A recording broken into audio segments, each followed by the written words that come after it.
Oi pessoal, tudo bem? Então a nossa aula de hoje é sobre os verbos, mais especificamente sobre o modo, tá certo? Nós temos então três modos verbais, certo? O modo indicativo, que é aquele modo que indica a certeza dos fatos, por exemplo, eu como banana todos os dias. O modo subjuntivo, que indica hipótese, possibilidade, eu espero que ele venha. E por fim, eu tenho o modo imperativo, que é aquele que indica ordem, conselho, né? Coma a banana, faça isso, faça aquilo. Nós vamos nesse primeiro vídeo dar uma olhadinha nos tempos do modo indicativo, tá certo? Basicamente, nós podemos dividir, né, os tempos em presente, pretérito e futuro. Só que dentro do indicativo, nós conseguimos dividir o pretérito em 3 tipos de pretérito e o futuro em 2 tipos de futuro. Então, esse é o tema do nosso vídeo de agora. Em seguida, eu posto mais um vídeo sobre o subjuntivo e, por fim, mais um vídeo sobre o imperativo.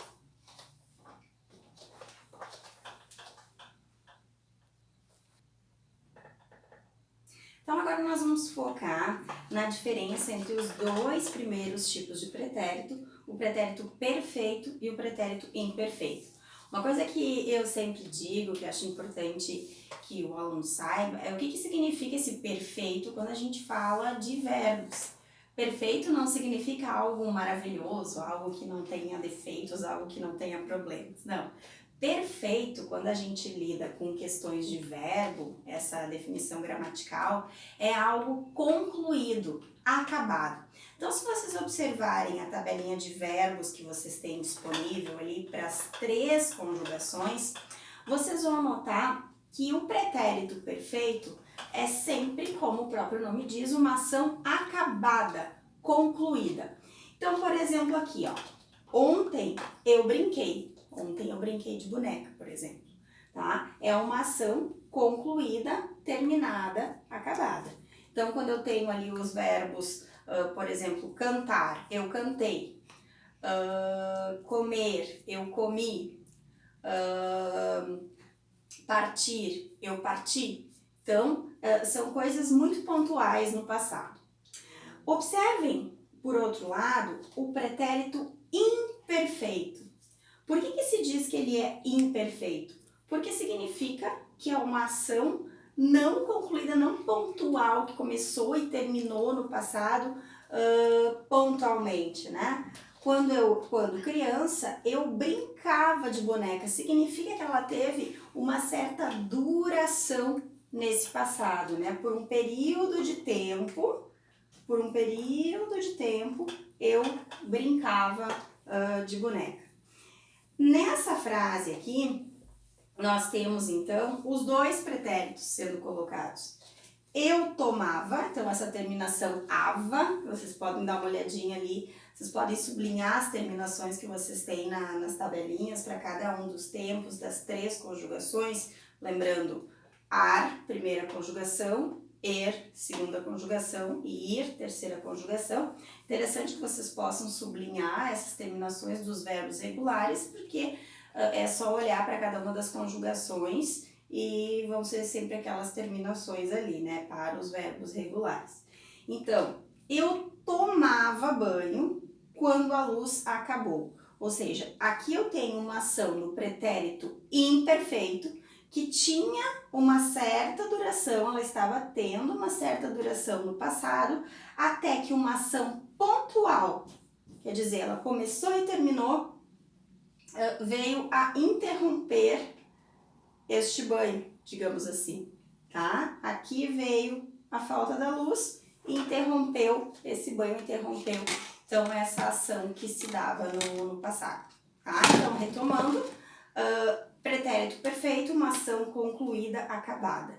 Pretérito imperfeito, uma ação que tinha uma certa duração no passado e que pode também ter sido interrompida por um aspecto pontual.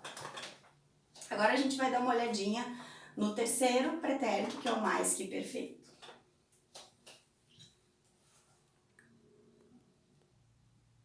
Então, em relação ao pretérito mais que perfeito, conforme nós vimos antes, perfeito significa acabado, concluído. Então, se o nome do pretérito é mais que perfeito, significa que ele já está mais do que acabado, mais do que concluído. Eu gosto sempre de apresentar para os alunos uma linha de tempo, que eu acho que facilita muito esse entendimento.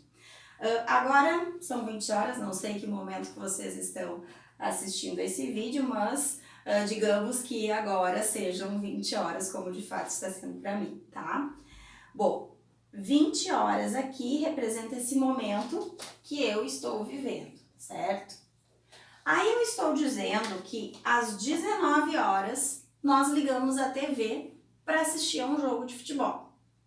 Só que, infelizmente, esse jogo já tinha terminado às 18h45. Nós chegamos tarde para assistir. Então, o fato de eu ter ligado a televisão às 19 horas já é um fato passado em relação ao momento atual, agora 20 horas, ok? E o término do jogo é um fato mais passado do que esse passado. Então, o mais que perfeito é um passado mais passado do que o passado, tá certo?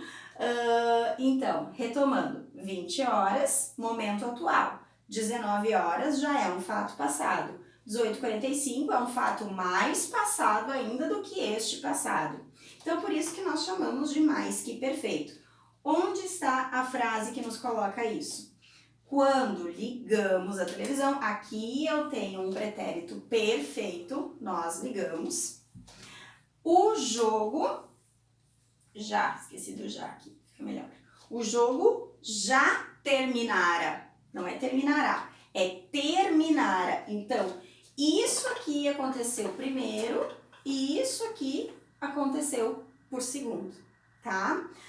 Claro que esse tipo de estrutura, aqui o ARA, do mais que perfeito, ele não é muito utilizado na nossa linguagem cotidiana. O que ele é mais utilizado? Ele é mais utilizado na sua forma composta, que significa o jogo já tinha terminado. Esse tinha terminado é o pretérito mais que perfeito composto. Por quê? Porque ele é composto por duas formas, tá certo? Então, o que a gente tem que observar é que muitas vezes as pessoas têm a tendência de colocar esse mais que perfeito para rebuscar um pouco o seu texto, para deixá-lo um pouco mais culto, digamos assim, quando nem sempre isso é possível. Sempre ele só pode ser usado quando ele estiver se referindo a um outro fato passado. Ele tem que ser passado de um outro fato.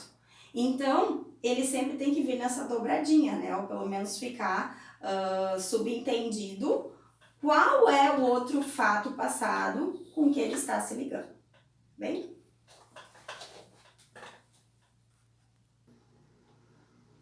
Por fim, o futuro. O futuro do indicativo, nós temos dois tipos, tá? O futuro do presente e o futuro do pretérito. Como assim, professora? Se é futuro. Sim, é futuro em relação a esse momento de que se fala.